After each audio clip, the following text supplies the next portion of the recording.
What's up, everyone? Welcome back to another edition of the Apex, the podcast. It is your boy, Wyatt B. I'm here by myself. I'm lonely. I'm here by myself.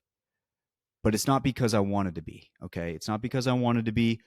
Enoch had a holy day that he had to observe, so we respect that, right? And then obviously Weeps, he's got some things going on. So just me, just for the intro, though.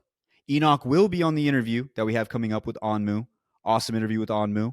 And then he will be in the after interview part where we do our heart to heart. We talk a little bit about that, do all that stuff. So Enoch will be in that portion. He's just not in this intro portion. Shout out Enoch and Weeps anyway. I will be running this one on my own. Let's skip all the pleasantries and get right into the biggest news from this week so far. It was the Pro League Split number 2 qualifier.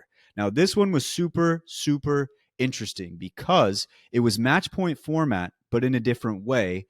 The top 8 teams were going to make it. Now, the way we see match point format is you win, you're in. That's usually what it is. You win, you're in. You're number 1, you are in. But this will be the top 8 teams. It was match point, but every team was kind of looking at the top team and saying, I want this team to get match point a little early. Some teams were saying, no, we need a little bit more time.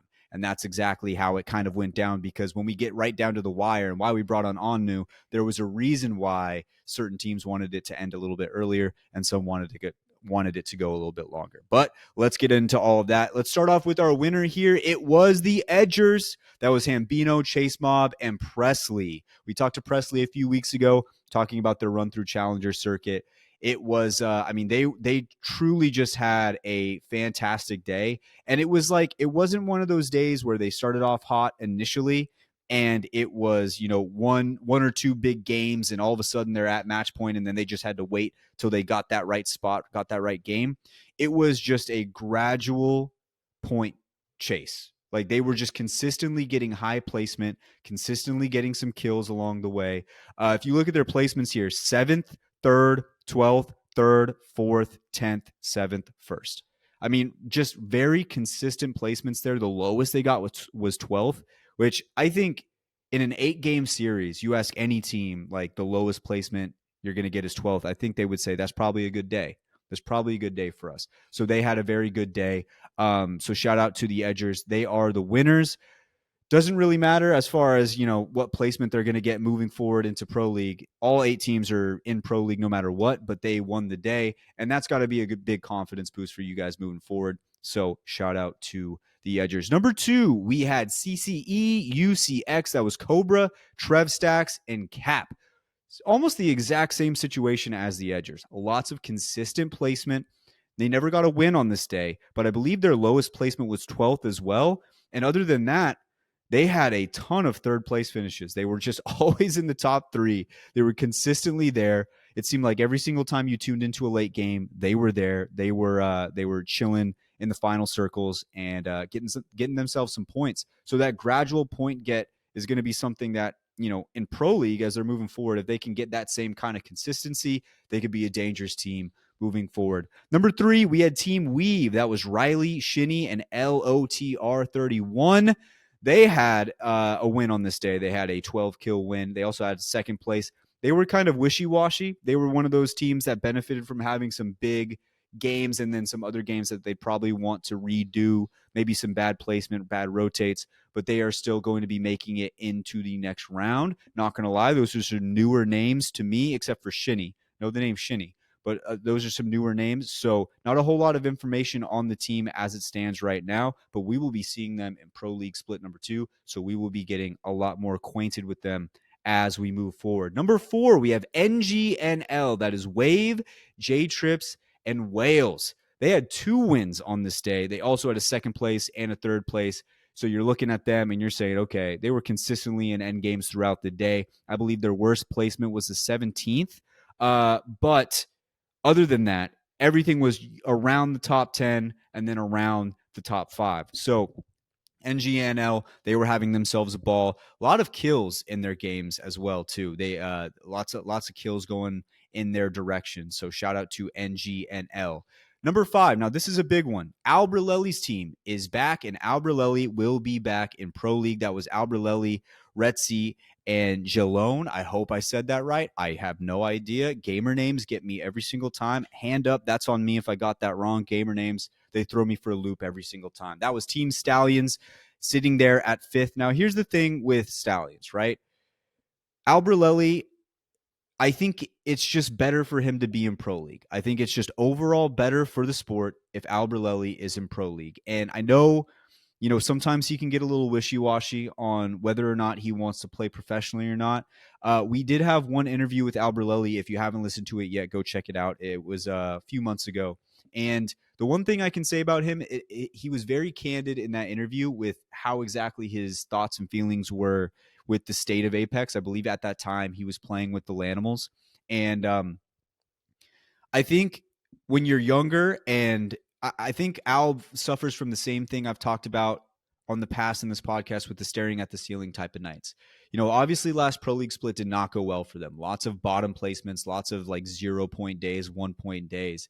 And, it can be tough because you go into those days thinking, feeling confident, and then all of a sudden it's like, holy shit, we just can't even compete right now. And that leads to some probably late nights where you're sitting there thinking to yourself, like, am I doing the right thing? Is this right? Like, should I keep competing?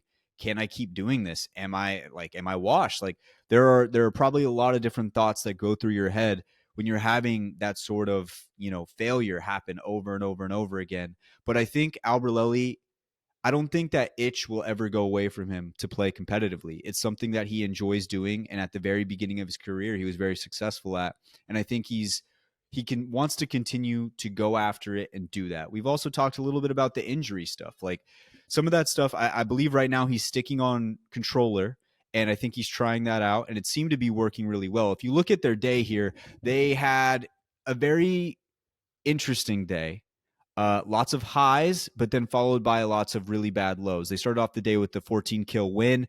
Then they followed it up with the 17th place and a 20th place. Then they got a second place. Then they followed it up with some decent performances, 12th and 14th, but not really anything to write home about. And then the end of the day with a mixed bag of a 6th place and a 17th place. Also, not a whole lot of kills outside of that first win.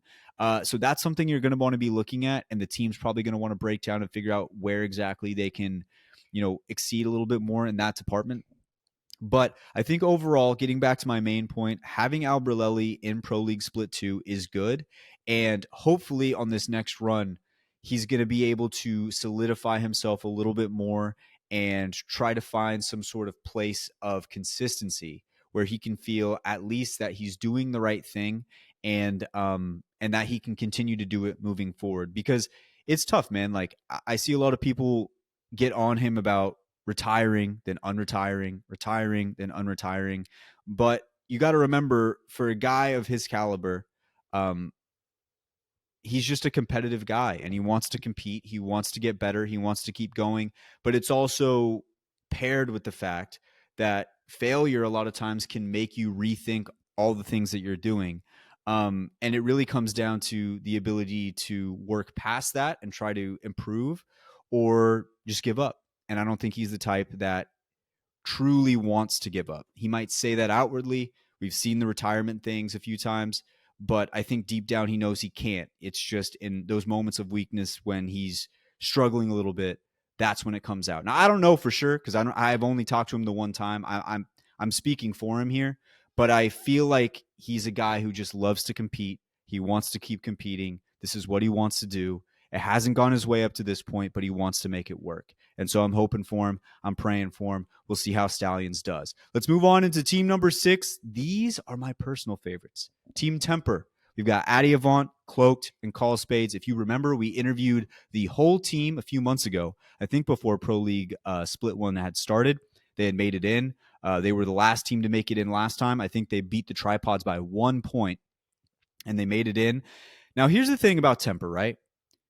They were near the bottom of the standings the entire Pro League Split number 1. At the bottom of the standings the whole time. There was really never a time where you could kind of say, oh, okay, like things are starting to change. They were at the bottom the whole time. But let me say this. In the final in Pro League Split 1, they were contested a bunch. They won a lot of those contests. They were contested basically the entire Pro League Split. They were constantly battling that. and the team has stuck together. We now have a team that has experience in Pro League under their belt. Now, the first time I interviewed them, I think I made the bold claim that they would make it to LAN. Maybe a little hasty, a little too hasty on my part. But we've seen teams who've stuck together make it further as time has gone on. You talk about a team like Oxygen, right? That's another example of a team. Now, I don't know if this team necessarily has that same skill level, but I wouldn't put it past them to be able to get to that skill level, especially them playing together as long as they've been playing together now, right? They got that experience. They know how it feels to be in Pro League. They know what it takes now. And depending on how much work they put in the offseason, and depending how much time and effort they dedicate to becoming a better team, I think that we could see a team like Temper jump from maybe that bottom tier of Pro League to that middling tier, maybe 15th, 16th area. Obviously, top 12 get in to LAN. I could see them sitting at a 15th to 16th level. Okay.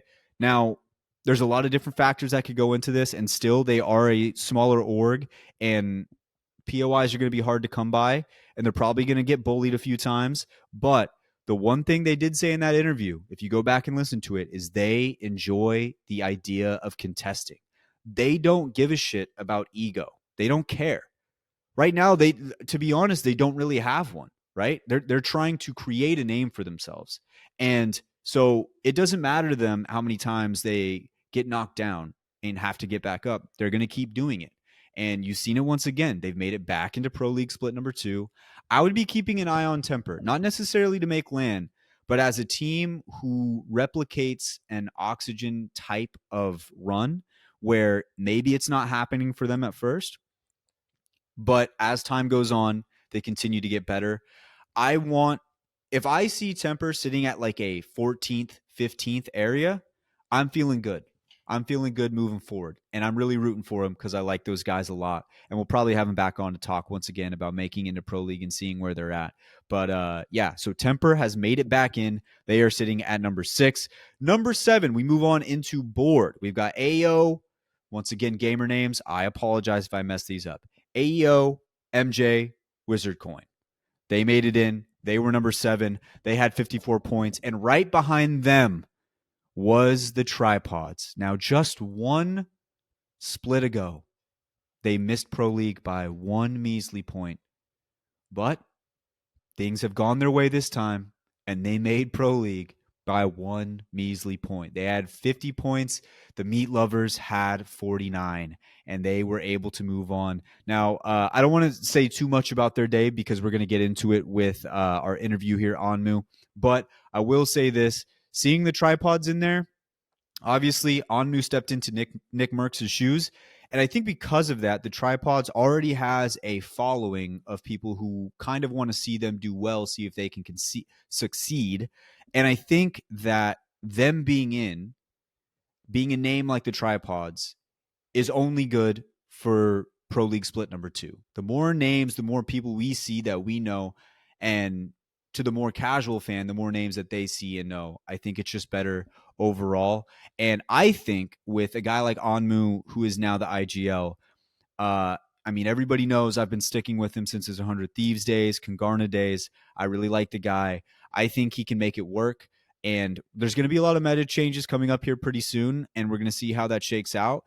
Traditionally, Onmuu has been a zone style IGL, and this day they were not able to do that except for like 2 games, and they were able to capitalize off of those games. So we'll see how it goes moving forward in Pro League split number 2. But the Tripods make it in by 1 point. Very wishy-washy day. Some great placements, some terrible placements. They had a stretch in here where they went 18th, 19th, and 18th.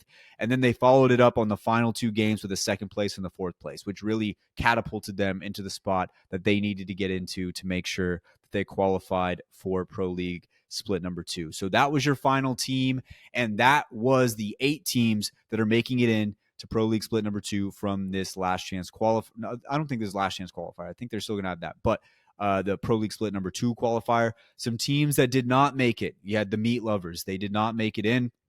Meat Lovers lost it out by 1 point. And the crazy thing is they had a win on this day, and they still weren't able to make it in. So that sucks. very tough for the meat lovers. You also had Eternal, and you had Evolution, who was in their last split. DNO was another team that people wanted to see in there. Dudes Night Out, they did not make it in as well. So I believe, like I just mentioned, there is a last chance qualifier that they can still make it into. I'm not 100% on that. I'm going to have to do some more research and figure out exactly how it goes, because it is a hefty little, to follow Apex Esports and to know every single in and out is at least for me, I find it pretty tough. There's probably some guys out there like Jayhawk whose brain is just on a different planet, that can just know it with ease. I'm going to have to go through and study a little bit more on this, but those were your 8 teams, and we are about to get ready and send it on down to Tripods Onmuu, who I don't think I've ever heard anybody say a bad thing about the guy, and I made sure he knew that at the end of the interview. I made sure he knew that.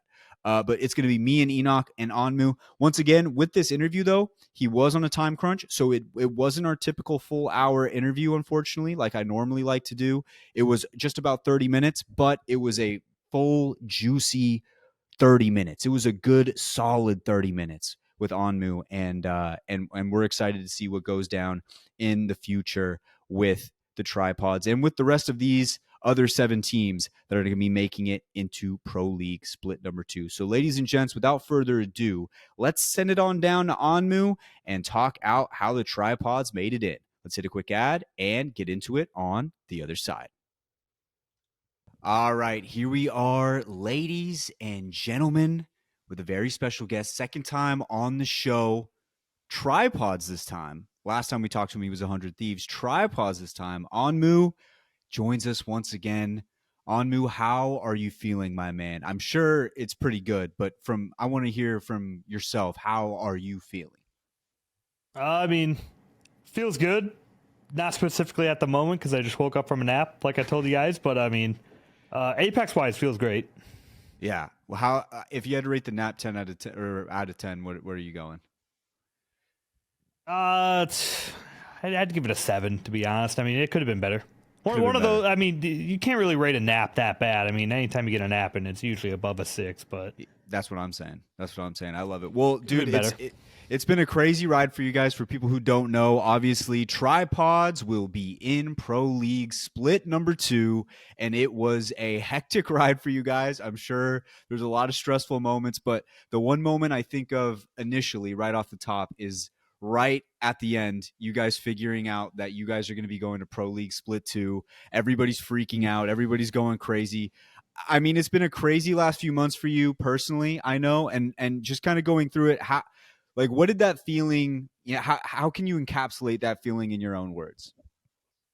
I mean, it still doesn't feel real. I'm pretty sure me, my girlfriend, Voltic, my brother, a bunch of us kind of all woke up next morning where we were like, oh, well, let's check Twitter. Maybe they miscounted. Hang on. We got to see if we're still in Pro League here. Got to make sure nothing changed. But it still doesn't feel real. Even though I've been in Pro League before, I don't know. This one just feels different. Yeah, I've bet it does. Like, it definitely has a different feel to it. And coming into this team, obviously Nick steps down, you step in, start the IGL role, and you guys kind of went on this crazy challenger circuit run. Before we started and clicked record, we talked a little bit about how challenger circuit can be so challenging, and just through your experience in challenger circuit, like, how difficult was that grind to be able to get to this moment? I mean, I'm be completely honest. I could be completely missing with this statement, but in terms of challenger circuit for our run at all, or our run at least, I feel like we played a completely different game than a majority of every other challenger circuit team. I kind of say this without any sort of egotistical way, but playing challenger circuit when you're not someone who has a name as big as, say, Tripods, or someone as big as Gent or Deeds or myself, playing challenger circuit when you kind of don't have a target on your back has to be a different feeling than when you do. We felt like a majority of our games, people were always out to get us. We had some games where we drove around in a car and we had people chasing us in a car, and then other people chasing that car in a car. So, I mean, it was it was completely different feeling than I would say a majority of teams went through Challenger Circuit as. Yeah, and so going back a little bit to you guys qualifying, you guys didn't have like the hottest start out on the day, and so how did you guys collectively keep your mentals locked in on we're like doesn't matter how bad it looks, boys, we're gonna qual. Mm-hmm. Yeah, so to start the day, I mean, in typical our fashion, I don't think we ever got a zone that pulled near us until that C note zone. But I read a comment on Twitter. I think someone said watching tripods play was like watching someone hike through the like Appalachian Mountains or something. Like we were literally running across the map just to get to the zone, just to get met with a team to maybe kill them and then get third partied. But I mean, it just comes down to, I would say, experience. When it comes down to a match point series, like the game truly never is over until like it actually just ends with a team winning on it. So kind of just take it a game at a time. Still, just roll with the bad RNG we felt like we had, and I mean the kills were there. We were still killing things, but we just never could get into zone. So we just kind of told ourselves, hey, if we get one zone, we'll make it worth it. We'll make the most out of it, and that's pretty much what we did. There was a particular stretch. It was games 4 through 6. You guys had 18th, 19th, 18th. And that was like very close to the end of the entire series. In that moment after the final game, you guys get 18th, you're out. Like, how was your mental, like personally? Because I know in a team dynamic, you guys have worked your asses off to get to this point. To have 3 bad games in a row, and like it's getting down to the wire here. We really need to step up. Like, what was going through your mind in that moment? In the moment, I mean, we still felt pretty confident. I don't think any of us ever lost hope throughout like any of those games. I think we're a type of team that we felt like any chance that we're given to win a game, we could take it. We just kind of needed to make the right opportunity out of it. Like, kind of got a little bit lucky with that C note ending. I mean, thankfully it pulled there. It's safe to say you guys were due. You guys were due. It's safe to say that all the other ones pulled across the map, so we'll take one there. I think that was the only C note ending we've had in 4 weeks of Challenger Circuit and 1 week of PLQ. So we'll take the one there. Good time to have it. 100%. We cashed it in then, but yeah, I don't think any of us ever lost hope, and that's just kind of the big thing with this team. I'd say is we kind of make sure that whether we have a bad game or a good game, that we just focus on the next one is all. And the next ones came pretty good. I mean, obviously, you guys get the second place, you guys get the fourth place, and like you said, kills were coming throughout the day. When you finally saw that zone pull your direction, what was that feeling like? Where you're just like, holy shit, we've been hiking hours, mountains, terrain everywhere. You're like, this makes I deserve this, right? Yeah, I mean, at first we didn't know what to do because we got a beacon, we hit it, and we're like, wait a second, this one's coming back here. At first we didn't almost know where to play because we were like, well, I mean, we've never seen these C node zones in years, so we just kind of went into one big building, and we actually almost died early in that game. We were kind of like overextending for some kills, and Gent ended up getting knocked in the back, but we ended up getting him back up and just turtling in the building. So but that would have been bad if he ended up getting finished in that. I don't think we ever would have made it to Pro League if he got finned. So in terms of Jit and Deeds, what is your like experience of teaming with them been like, and how would you compare the quality of this team in terms of like how well you guys think your potential of doing is compared to previous teams you've been on in the past? I mean, I'd say honestly, it's night and day when it comes to fighting. I mean, when you go from 3 M&K players 3 M&K to a little double roller to 2 rollers with 1 M&K. I mean, half the time I feel like I don't even have to shoot my gun. Half the time, Deeds and Gent are doing all the damage, and I just steal a kill here and there. Keep the stats up, make myself seem relevant. But no, it's night and day when it comes to fights, and obviously I didn't really know or like talk to Deeds or Gent too much as I was playing with Scurry and Vax, but the vibes are there too. We fit in pretty well with each other, I noticed at the end of the video, or like there was a little clip you guys put out on Twitter, but I was watching the VOD, and at some point when you guys realized you had made it, the phrase that kept coming out was the script was written. The script, you guys kept referring back to the script over and over and over again. For people who don't know, is that like an inside thing that you guys had talked about in the past? Was somebody an oracle? Did they see this coming from a mile away? What happened there? Nah, I think it was around like game 4 or something. It was I think I kind of just said like, this is good. We're about to have like a comeback, like a Disney movie-esque comeback right here, where we're gonna have Jayhawk make a movie about it one of these days or something. And yeah, we just kept referring to the script throughout that whole time. And then anytime we would get like a zone or something in the past, Gent would be like, "All right, the script's there." And yeah, that's kind of where it comes from. I love it. There we go. I love it. The other thing I wanted to point out in the video, I had to like put on my headphones and really listen to what exactly you said. I'm pretty sure you said in all of the excitement, you said, "I think I have to go pick up alcohol now." Did I hear Voltic? That was Voltic. Okay, that was Voltic. Like, that ain't who me. Who said that? that was Voltic. He was that guy's different. He's diffy. All right, just making sure. I just straight up said I got to pick up alcoholism. Yeah, that I did not understand. I was trying to figure out exactly what was being said. I was like, did he just say I have to pick up alcoholism? I'm gonna have to ask. Yeah, no, that was Voltic. I didn't even catch that in the moment either. I had to rewatch that and hear that. But yeah, I heard that was Voltic. I vaguely heard it, and I was just like, okay, all right, interesting.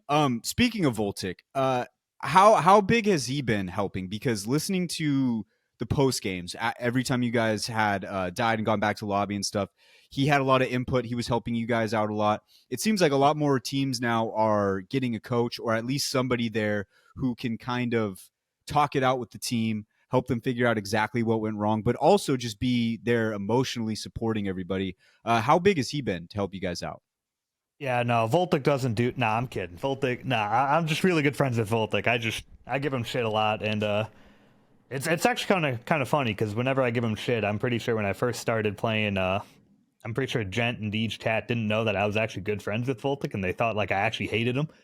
But no, I'm actually good friends with Voltic. Funny. I've known him for years, but now he does a lot behind the scenes for us. We have like a whole Discord that we're in, and he has a bunch of different like zone mapped out, or zones mapped out for it, rotates mapped out of different POIs. He does constant VOD review, I guess. He watches stuff over, kind of just make sure that we're rotating the right way out of our POI.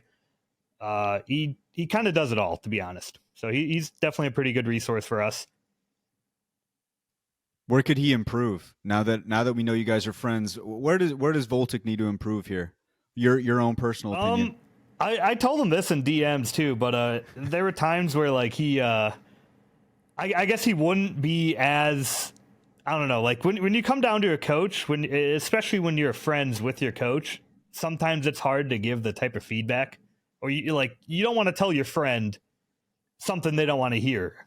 But like when you're a coach, you need to tell them the hard stuff when they're your player, because it's in their best interest. Sometimes he can kind of beat around the bush a little bit and just not say it as it is. And I'm like, dude, like, what do you want from me? Just tell me how it is, dude. Like, just tell me I fucked up. Yeah, exactly. I'm not going to sit here and like, be mad at you for you telling me I did something wrong, or like I need to do something different. Just tell me how it is.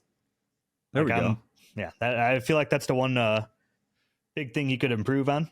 I feel like that's a majority of coaches though. A lot of people sometimes are having trouble disconnecting from their friends into their coaching, but yeah, it's always funny too, because it's like when you're playing in game with somebody, if you look at a lot of these teams after bad games happen, they'll be the first ones to say something to their teammates like, why'd you do this? Why'd you do that? But then whenever they switch to the coach role, they almost feel like bad, and they don't want to do that as much anymore. It's just a weird dynamic. Like it's crazy how that all works out. Okay, so now we're moving into Pro League for split number 2, and it doesn't just stop here. This is just the beginning. You guys have just made it in. There's a lot of time before you guys get to that point, but have you guys talked at all about what the plans are, what you guys are looking to do in split 2, and how you guys are going to prepare? I mean, Not we haven't talked too much about it. We've mentioned a couple things here and there, but the way we kind of looked at it was, I mean, we just played CC 3 weeks straight, a lot of scrims in that amount of time. Sure, see the PLQs, it wasn't pretty for us. We finished in 8th, and we really only played 2-3 games. But at the end of the day, first place got the same reward as 8th place. So we're all going to the same place. So we're kind of just taking that how it is, celebrating a little bit, and we'll kind of hit the ground running once we obviously know more info, because obviously meta changes, dropship changes potentially, potential roster swaps after LAN, different POIs could be better, different POIs could be worse. So there's a lot that could change just, leading up the Pro League. So we're not kind of like getting anything set in stone right now. We're just kind of taking our time and just, I guess, living in the moment. What do you think will be your biggest change going from a team playing in Challenger Circuit to now playing in Pro League?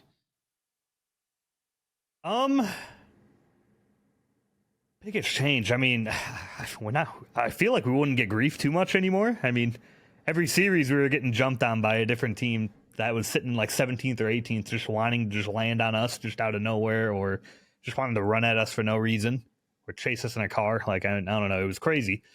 I've never had that type of environment in Pro League, obviously, but I don't know. Our biggest change probably would just be,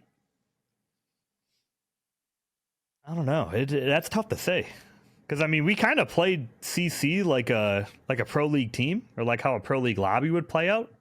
Sometimes I feel like that might have bit us in the ass a little bit, because I mean, there were times where like I would call something a little bit too passively, where like when you're just a better team, and when it comes down to fighting some CC teams, you just need to go just kill them, take their spot, take their stuff. But I don't know. I don't think we're gonna have too many changes, other than like maybe a POI change or maybe a comp change. But like we won't know that until the time comes. Yeah. What would you say is like the thing you're most looking forward to going into this new Pro League season? I'd say just getting back to in the big leagues, to be honest. I mean, CC is a different game, to be honest. It doesn't play out like a Pro League lobby would. It's a lot more inty, a lot more fighting, a lot more just, run at this, fight that. Pro League's a little bit more methodical. That's a little bit more my style of playing. So that's probably what I'm looking forward to the most. So going back to the 100 Thieves days, obviously it didn't end how you wanted it to, and there was a gap in between you from 100 Thieves then to Tripods. Did you take any time to kind of reflect and kind of figure out, okay, this is what maybe I need to change or fix? Or was it more just like, okay, I just need to get another opportunity. Maybe we had just reached the end of the rope with one another and I just need a new fresh start? I definitely took a little bit of time to reflect. I didn't really play, I guess, too much Apex. I didn't like hard grind Apex then, or at least for a couple months, I'd say. I teamed with Prod and James before this as well, just in PLQs and stuff like that. But I mean, I don't know. It didn't really feel too much like we were a team, really. It just kind of felt like we were a group of friends playing PLQs, if I'm being honest. So it didn't feel, I guess, permanent. So I didn't take it as serious, if that makes sense. And that could be a fault on me for sure. So I mean, I'm sorry if they obviously felt like it was permanent or felt like it was 100% good. But I mean, it just didn't feel necessarily like a whole team environment to me. So I guess that's why I didn't take that as serious. But yeah, and this one's completely different, I'll say. I think whenever players kind of go through this time, like a couple players that come to mind, like Naughty, who had a long time before to be able to like go to his first LAN, right? Like there's certain milestones that players sometimes have waited a long time to get back to. And yours wasn't super long, right? But there was that time in between. And I think it's a little bit more heightened when you play the IGL role. it's something that it's like, okay, well, have I lost it? Like, what's going on? Like, do I need to do more like, was there any questions you were asking yourself trying to figure out what exactly had gone wrong at the end of the 100 Thieves time? I mean, I feel like I know exactly what went wrong at the end of the 100th East time, and it didn't just come right at the time, obviously, when we went and did bad at LAN. It was a lot before then. A lot of people didn't know, but we obviously like never ranked or never really played the game together. And that went on for like almost a whole year. And, you know, if you're like, it led up from us getting third at Champs and Rally to next year us getting 40th at Champs, you know, like something like that doesn't just happen overnight. You don't just all of a sudden become the last place finishing team from podium the year before. Kind of just led into just, I don't know, we just kind of, it felt like we just didn't really like each other outside of the game, weren't really friends with each other. We're just kind of there to play. So we stopped ranking together, and we'd have hints here and there where we would do good in ALGS or do good here and there. That's because we were a good team together. But you could definitely see that chemistry with us going downhill throughout that whole last year, I would say. And then once we hit Champs, it just kind of hit a wall, and then we never recovered. So after that run, you knew it was done. Yeah, after that run, I knew it was done for sure. And we've talked so many times about how big vibes are within a team dynamic. And obviously, you still have to perform. So it's not like they can be, like you said, you can't just have a team where you feel like you're all friends all the time and then expect to go play. You need to have some sort of structure to it. But I would assume like having no contact outside of it makes it really hard to kind of mesh like in game. Yeah, no, it definitely does. It makes it hard to mesh in game, and it makes it hard to keep your performance up also in game. Because, I mean, you look at these other teams who scrim, which I consider as the bare minimum with each other. If you're just sitting there scrimming with each other, you're only getting about 3 hours of practice in a day with each other. Whereas other teams, they're ranking, scrimming, TDM, stuff like that. They're getting 7 to 8. I mean, it's just a numbers game at that point. You know, they're going to get better than you or catch up to you quicker than you can get away from them. How big do you think TDMs are? And like as we've seen it become like a widely adapted practice for pro league teams, and then as well as anybody really trying to get into the scene. So in TDMs, I don't know. I have a little bit a weirder opinion. I think it's a really great warm up. I think it's good to get, I guess, like the those quick communications with your teammates where you're in those quick gunfights flowing, where you don't necessarily get that in ranked. It's good to get that going before you start playing in a big tournament or before you start playing in a tournament. But in terms of like how team fights actually play out, I think TDMs is a little bit too structured.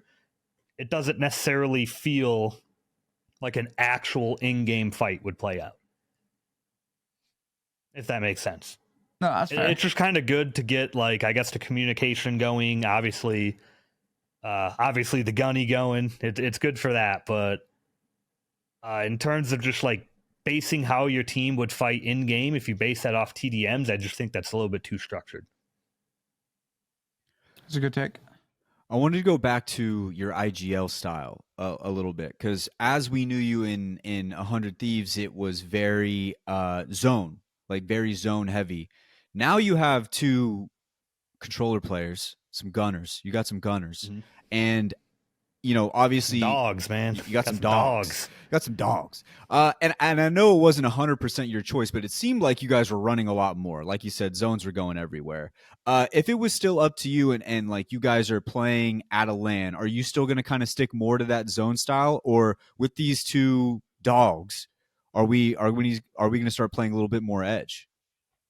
I mean, it kind of, that's just POI dependent at that point. I mean, I feel like we could be successful as a zone team. I feel like we could be successful as an edge team. The one thing that you don't want to do is you don't want to be somewhere in the middle where you're not doing either one of them right. And that's kind of what our big downfall in Pro League quals were.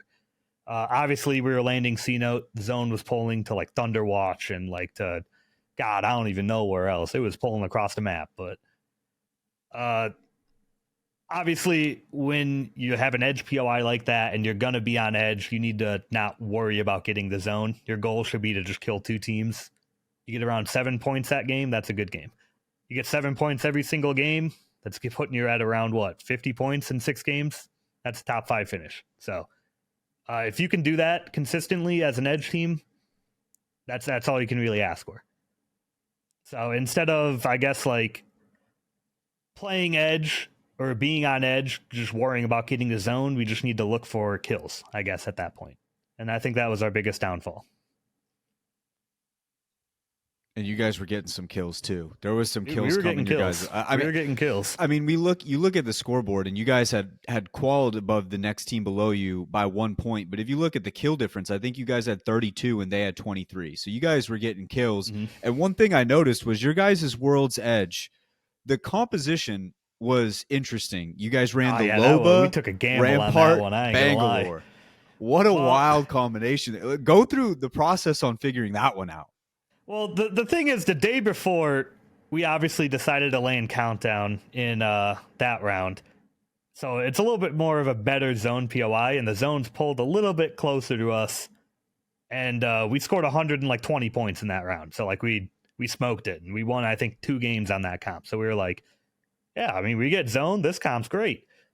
And first zones on World's Edge, I think we had a skyhook pull, like, at the very top of it. We're like, all right, yeah, we're going hiking here. We had one that looked like it was pulling the thermal choke and then hard shifted into stage. And we're like, all right, yeah, man, we're already in the choke. We don't have a balloon. So let's go fight a team with a Rampart comp on edge. Why not? Getting Bloodhound scanned, just shot through smoke by a Hound Alt. And we're like, yeah, man, we got walls. And then I think another one was like an overlook pull too. And we were like, wow, yeah, man, just zones pulling across the map for us. So if it did end up going back to World's Edge, if there was a Game 9, we were going to go back to the Caustic comp. We were going to go back to Caustic Hound and play there. And the zone probably would have pulled the launch site too if we did that. But I mean, it is what it is. You can play zone with that comp too. But we just kind of took a gamble. We kind of figured like, yeah, no way zone's pulling all away from us. We're going to get 1 at least.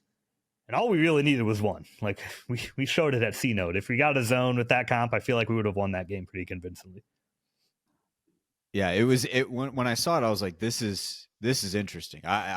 It's interesting, but it ended up like you said, the zones were not. It was not your zone day, except for the very it was end. Definitely not. Which I guess would be the best time for it to be your zone. Hey, we cashed one. We'll take 1 though. We'll take 1. You cashed it in. We cashed in. Right time. We spent all of our Chuck E. Cheese tokens. There we go. There we go. I know you got to run pretty soon, so I just got a few more, and I know Enoch's got one. This isn't even really a question. I just wanted to apologize. I am known as a notoriously terrible jinx. Things just, if I say I like something, it goes horribly wrong, and What's I'd like to apologize. Record? My prize picks record on Apex is 0 for 21. I have not won a single prize picks bet. About. Honestly, at this point, just let me know what you bet. I'll just I started telling money. I'll start betting the other. I started telling my listeners to fade me because I wanted them to have money because I already knew I was losing. But He's because I'm oh yeah, literally. I just wanted to apologize because when you guys got 40th at LAN at Champs, I put you guys down as like a dark horse to win the whole thing, and I think that's partly my fault. Hand up, that's on me. That's his doing. In Pro League, we were in a rough spot. That's on us. Don't worry. Okay, so this is what I wanted. I guess this was my question for this next split 2 Pro League. Should I just say you guys are going to get dead last to automatically jinx it so you guys play really well? Or do you want me to just say whatever you got to do? I'm down with that. I mean, I don't know if this is, some sort of inside gambling thing where we're going to, have a lawsuit on our heads in a couple of years. But I mean, I'm not telling you what to bet, but I mean, you got to do what you got to do. Okay. So then here's what I'm going to do. If you see a clip of me saying, yeah, tripods are dead last, just know I'm trying to actually get you guys into LAN. I'm not trying to say you guys actually suck. All right. That's so just know that ahead of time. All right. All right. That's good with me. Yeah. Hear me knock? He's already securing his bases. He doesn't even think we're good. You hear this? I heard that Wyatt actually is a tripod hater and starting up his own some hater club. Some are saying, not some me. Some are saying the murmurs. Enoch, did you want to hit him?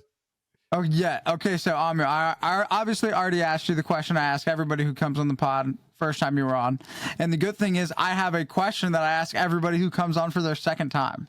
All And right, so that would be, what from the time from now, from the last time you were on the pod, do you think is the most important thing that you've learned? Last time I was on the pod, that was about what, 2 years ago. So, most important thing I learned. That's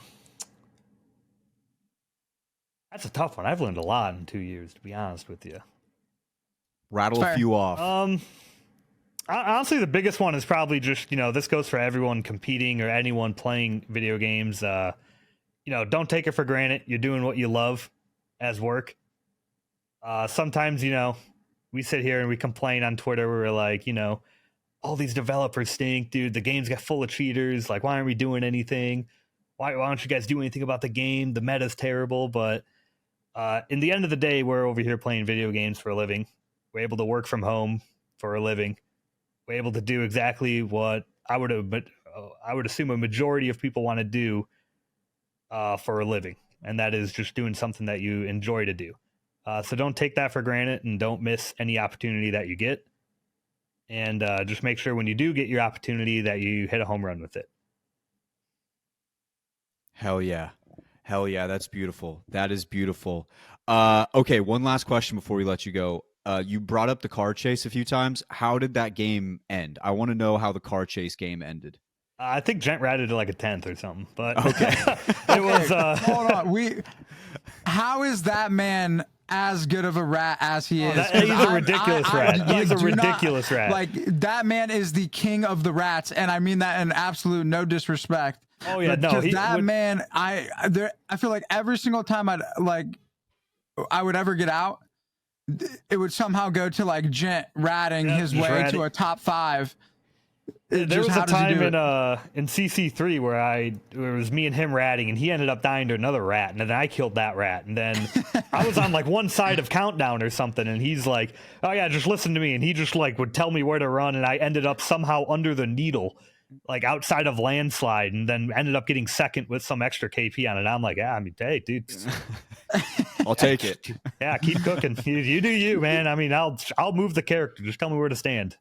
So you were in his ratting is actually ridiculous, but we were on the verge of not qualing that round because we were getting grief the entire time, and it was like I think it was a 4-game set, so it was game 4, and the 20th place team just lands on us out of nowhere, so we end up getting guns, getting ready to fight them, and then there's the 18th place team that lands at Bean outside of C Note and takes the car and ends up killing Deeds in the back. The team that landed on us initially ends up dying. They get thirded by the team from Bean. Me and Gent get out in the car, and we drive back to try to get Deeds' banner, and we see them still on the banner, so we're like, all right, well, sorry, Deeds, chalk it up. We start driving away. As we get to the spider cave outside of Mills, we hear the other car just pull up in front of us, so then we start going the other way through C-Note. And there's a clip of it, too. I'm pretty sure on Gent's Twitter, or I think Beza made an edit of it. But, like, we're just driving around. We go from C-Note, like, through Barometer, up the pylon. I end up getting out of the car because I think they're not chasing me anymore. And I start healing because I was weak on flesh because we were driving in zone. And then the car drives over the hill, and they end up getting out and killing me. And Gent takes off in the car again. And then he ends up like outside of Launchpad or something, sitting there in a corner, and the car drives by and doesn't see him. And then he ends up ratting to like a 10th place, and we end up calling by like 2 points or something. There we go. You guys were playing Fast and Furious. Yeah, that's the type of griefing I'm telling you. Like I never in my life, like I knew tripods going into it got grief with Nick or whatever, but holy crap, I didn't know it was this bad. Yeah, that's crazy. That's wild. I'm glad you told that story. That we should make a full length movie out of that. I think I think we sent that to Hollywood. They can make something. I mean, it's like, dude, Dom Toretto looks a little bit like me. I've been told, like looks a little bit like me. I thought I was interviewing Dom Toretto. My fault. My bad. Hand up. That's on me. Well, once again, Onmuu, thanks for hopping back on the show. One last thing before you go. I just want to say every single person who we talk to on any interview, they always talk about how awesome you are. Like no matter who it is, making me blush, everybody dude, talks man. about how awesome you are. So I just wanted to relay that to you because Anyone say Onmuu's I'm the not best. awesome? Let me know. Onmuu's the best. Everybody loves him. Oh man, there's got to be Everybody one. loves him. I love it. All right, man. Well, you go enjoy the rest of your night. Thanks for hopping on. All right, no problem. Thanks for having me, guys. All right, ladies and gents, that was Onmuu. He is a legend. Like I said, everybody loves the guy. He's the best. He took some time out of his day. He was on a super tight schedule. So him dropping in, saying, talking to us, telling us what happened. Always great to see him once again. I've told the story 1,000 times, but that dude talked to me when I was literally a nobody, and he's awesome. So I love that guy. I always want to see him succeed. I know you got to get back to doing some things. Do you want to hit a quick heart to heart? Yeah, you can go first. You want me to hit it first still? Okay. Let me think. Let me hit him with it. Me think. I guess I don't really have a heart to heart this week that's like anything significant to life, but just I guess I can kind of relate it to life. I think, don't say anything, don't make rash decisions when you're emotional. Okay? Like don't make rash decisions necessarily when you're emotional, because it could lead to, just bad consequences. This is because I am currently in the midst of playoff season, and I tweeted a rampage against the Colorado Avalanche goalie, who I'm still not a huge fan of, but I still need him to lead this team. No, you didn't. I went on a rampage. No, you didn't. I didn't see this on Twitter. I was going nuts. I was just like, get him off the ice. I actually screamed more at home than I did on Twitter, but I'm ashamed to admit, every time when the third period started, every time he popped up on the screen, I just flipped off the TV. Every single time he came on the screen, that's how mad I was. I was flipping off the TV. Every time he popped up, and then my fiance was like, "What are you doing?" I'm like, "I need him to know. I need him to know how angry I am." He gave up 7 goals. We had 6. That was a tough day. So don't do anything out of emotion, because you'll do stupid things.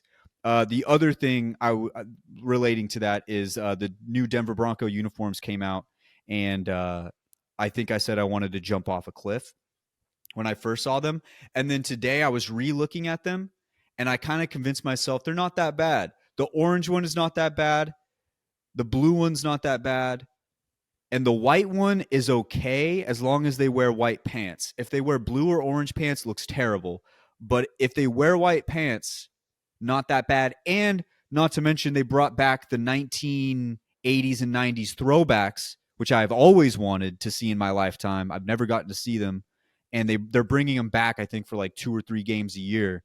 So that's something to be happy about, because I thought I was never going to get to see him, and so I get to see him. So I could be emotional and angry at thinking they sucked, but the other stuff happened. So tonight I'm going to really refrain from flipping off the TV screen. That's my goal. I believe in you. Thank you. I believe in you for sure. Try really hard. That's my heart to heart. Don't do things out of emotion. Wait a second, breathe.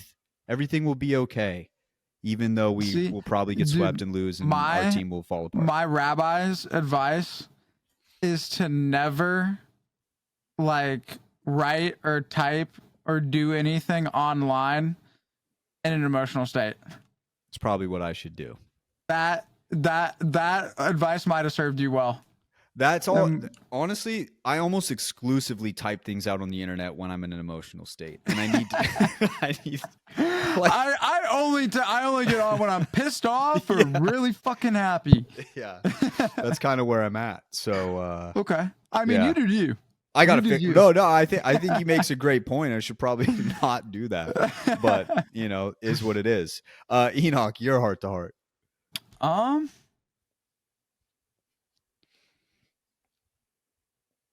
Just some days you just gotta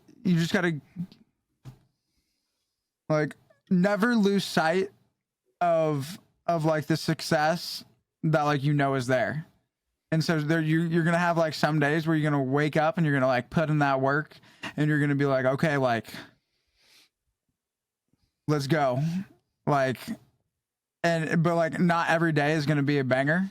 Mm-hmm. And so you just gotta go through those banger days, just realizing that like going through the non-banger days, knowing that you've got banger days coming and that just that there's no reason to trip and that you should just enjoy it as much as possible, and that any valley that you're like going through, you got like a hill that you're about to be climbing.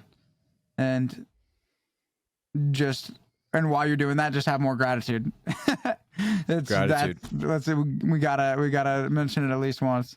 I think we should just rename Heart to Heart just gratitude. The gratitude reminder. Yeah. I mean, it is true though. Like it truly is one of those things. It's like you just gotta remember. Like Onmuu that's basically what he said at the end of the interview. Was basically that. Like, just remember how lucky you are, even though things suck. Like, it's still awesome, you know. That's basically what his was. He didn't even have a heart to heart but he gave us one. So yeah, no, I agree. Okay, so the next few weeks of this podcast are going to be hectic because I'm going to probably be out of town. I know for sure Weeps is going to be out of town. Shout out Weeps once again. I know most of you guys saw the announcement, but he will be on the main stage once again at LAN. And then I'm going to try to see if we can set up some episodes, but they're not going to probably be the typical episodes that you're used to seeing or hearing. Just know that for the next few weeks, it's going to be hectic, trying to figure things out, but it might lead to some cool, interesting episodes with people at LAN. I know Jayhawk was telling me something, so I might meet up with him. Finn is going. Me and Finn are staying like in the same Airbnb, so I'm sure we'll have something there. So it's going to be different, but it's still going to be us. So I'll keep you posted as best I can on social media, mostly Twitter, let you guys know what's going on. But it'll be an interesting few weeks for LAN. Actually, I don't know what date it is today. What day is it? It's the 23rd. Next week, we might be fine. The week after that, but we'll see. Because I still might have to prepare for stuff. So I just want to let you guys know ahead of time. It's going to be a weird few weeks, and then we'll get right back into it right after it's all over. But thank you guys for tuning into another episode of the Apex the Podcast. We'll catch you guys next week for another episode. See ya.